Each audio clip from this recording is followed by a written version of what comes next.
नमस्कार दोस्तों, कृषिलाल YouTube channel पर एक बार फिर से आपका स्वागत है। आज की वीडियो में हम जानेंगे मई और जून के महीने में फूल गोभी की खेती आप कैसे करें।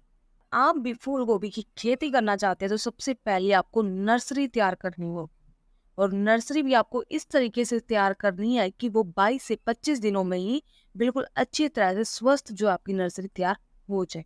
इसके लिए आप जहाँ पर भी नर्सरी तैयार करना चाहते हैं उस जगह की बिल्कुल अच्छी तरह से आपको जुताई करनी है और ऐसी जगह का ही चुनाव आपको करना है जहाँ पर पानी का भराव ना हो।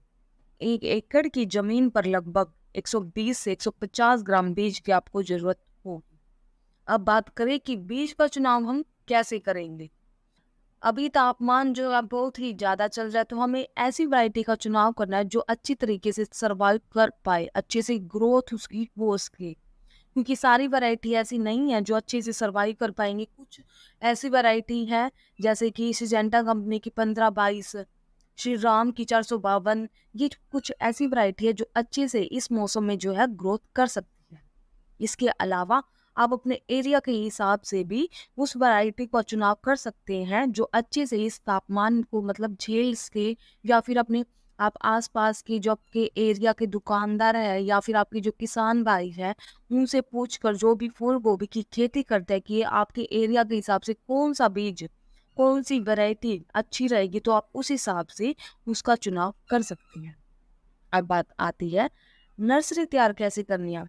अगर आप पोट्रे के अंदर नर्सरी तैयार करना चाहते हैं तो आप सबसे पहले आपको पोट्रे लेना है। फिर आपको जो कोकोपीट और वर्मी कंपोस्ट की जो आधी आधी मात्रा को मिलाकर एक मिक्सचर तैयार करना है। फिर जो आपकी पोट्रे है उसके अंदर आपको ने जो मिक्सचर तैयार किया है वर्मी कंपोस्ट और कोकोपीट का, उसके अंदर आपको भर देना है जो आपकी ट्रे है उसको अंदर। फिर वो भरने के बाद आपको जो एक एक बीज है, जो भी आप जिस बीज वैरायटी का आपने चुनाव किया है उसका एक एक बीज आपको हर उसके पोट्री के अंदर डालना है, एक कप। और वो डालने के बाद जो आपका मिक्सचर जो आपने पहले तैयार किया था कोकोपीट और वर्मी कंपोस्ट का, वो ऊपर से फिर से ढक देना है, उसकी एक एक परत और आपको लगा देनी है। ये करने के बाद आपको उसके ऊपर पानी का छिड़काव कर देना है। और एक बात का आपको विशेष तौर पर ध्यान रखना है कि सिंचाई हमें पर्याप्त मात्रा में करनी है, नमी उसके अंदर हमेशा बनी रहनी चाहिए। लगभग 3 से 4 दिन के बाद जो है सीड्स हमारे जर्मिनेट अंकुरित होना शुरू कर देते हैं। एक बात और जो आपको ध्यान में रखनी है कि जो भी हम जहाँ पर भी हमने हमारी नर्सरी तैयार की है वहां पर डायरेक्ट सनलाइट ना हो, मतलब कि सीधी जो हमारी धूप है उसकी सीधा जो हमारी नर्सरी है उसके ऊपर नहीं पड़नी चाहिए।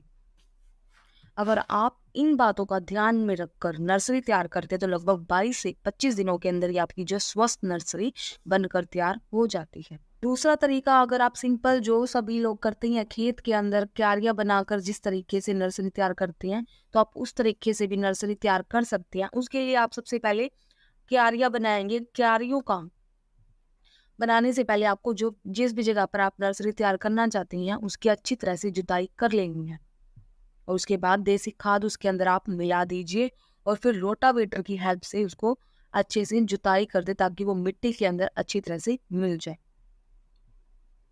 और जब आप क्यारियां बनाएं तो आपको क्यारियां बनाते समय 3 फीट की चौड़ाई रखनी है और उनकी लंबाई आप 7 से 10 फीट की रख सकते हैं।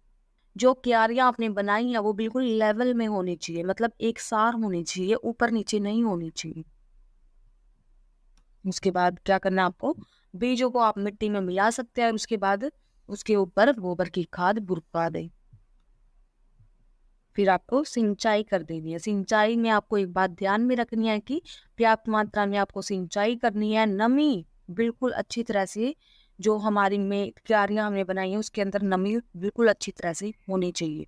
नर्सरी तैयार होने के बाद आप जिस भी जगह पर पौधों का ट्रांसप्लांट करना चाहते हैं